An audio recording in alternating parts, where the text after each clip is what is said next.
একটা বিষয়ে সবাই জানতে আগ্রহী, কখন আমাদের সরকার বিদায় নেবে। এটার জবাব আপনাদের হাতে। কখন আপনারা আমাদেরকে বিদায় দেবেন? আমরা কেউ দেশ শাসনের মানুষ নই। আমাদের নিজ নিজ পেশায় আমরা আনন্দ পাই। দেশের সংকটকালে ছাত্রদের আহ্বানে আমরা এই দায়িত্ব গ্রহণ করেছি। আমরা সমস্ত শক্তি দিয়ে দায়িত্ব পালন করব। আমাদের উপদেষ্টা মণ্ডলীও এই লক্ষ্যে উদ্বুদ্ধ হয়ে সবাই মিলে একটা টিম হিসেবে কাজ করে যাচ্ছি। কখন নির্বাচন হবে সেটা সম্পূর্ণ রাজনৈতিক সিদ্ধান্ত, আমাদের সিদ্ধান্ত নয়। দেশবাসীকে ঠিক করতে হবে আপনারা কখন আমাদেরকে ছেড়ে দেবেন। আমরা ছাত্রদের আহ্বানে এসেছি, তারা আমাদের প্রাথমিক নিয়োগকর্তা। দেশের আপামর জনসাধারণ আমাদের নিয়োগ সমর্থন করেছে। আমরা ক্রমাগতভাবে সবাইকে বিষয়টি স্মরণ করিয়ে যাব, যাতে হঠাৎ করে এই প্রশ্ন উত্থাপিত না হয় আমরা কখন যাব। তারা যখনই বলবে আমরা চলে যাব। আমরা সংস্কারের অংশ হিসেবে নির্বাচন কমিশনকেও সংস্কার করব।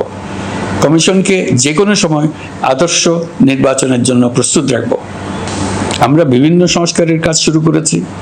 দেশবাসীকে অনুরোধ করব একটা আলোচনা শুরু করতে।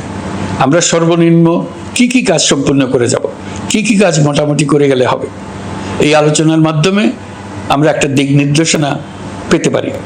তবে চূড়ান্ত সিদ্ধান্ত রাজনৈতিক সিদ্ধান্ত, সেটা রাজনৈতিক আলোচনা থেকেই আসবে। এই দিক নির্দেশনা না পেলে আমরা দাতা সরকার এবং আন্তর্জাতিক অর্থনৈতিক প্রতিষ্ঠানসমূহের সঙ্গে আলোচনায় দৃঢ়তার সঙ্গে অগ্রসর হতে পারছি না। আমি নিশ্চয়তা দিচ্ছি, আমরা আমাদের পক্ষ থেকে মেয়াদ বৃদ্ধির কোনো প্রশ্ন তুলব না। আমরা আপনাদের সকলের দোয়া চাই। যেই কদিন আছি সেই সময়টুকু উপদেষ্টা মণ্ডলীর প্রত্যেকে নিজ নিজ সাধ্যমতো দেশের এই সংকটকালে সংকট উত্তরণে যেন নিজ নিজ মেধা সাধ্যমতো কাজে লাগাতে পারে। শিক্ষাক্ষেত্রে চরম নৈরাজ্য প্রতিষ্ঠিত করে গেছে বিগত সরকার। আমরা তার পূর্ণাঙ্গ সংস্কারের উদ্যোগ নেব, এটা আমাদের অন্যতম অগ্রাধিকার। নির্বাচন ব্যবস্থা সংস্কার কমিশনের প্রধান হিসেবে দায়িত্ব পালন করবেন ডক্টর বদিউল আলম মজুমদার।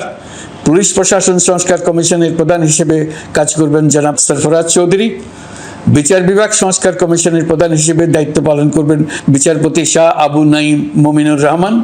দুর্নীতি দমন সংস্কার কমিশনের প্রধান হিসেবে দায়িত্ব পালন করবেন ডক্টর ইফতেখারুজ্জামান। জনপ্রশাসন সংস্কার কমিশনের প্রধান হিসেবে দায়িত্ব পালন করবেন জনাব আব্দুল মুহিত চৌধুরী। সংবিধান সংস্কার কমিশনের প্রধান হিসেবে দায়িত্ব পালন করবেন ডক্টর শাহদিন মালিক।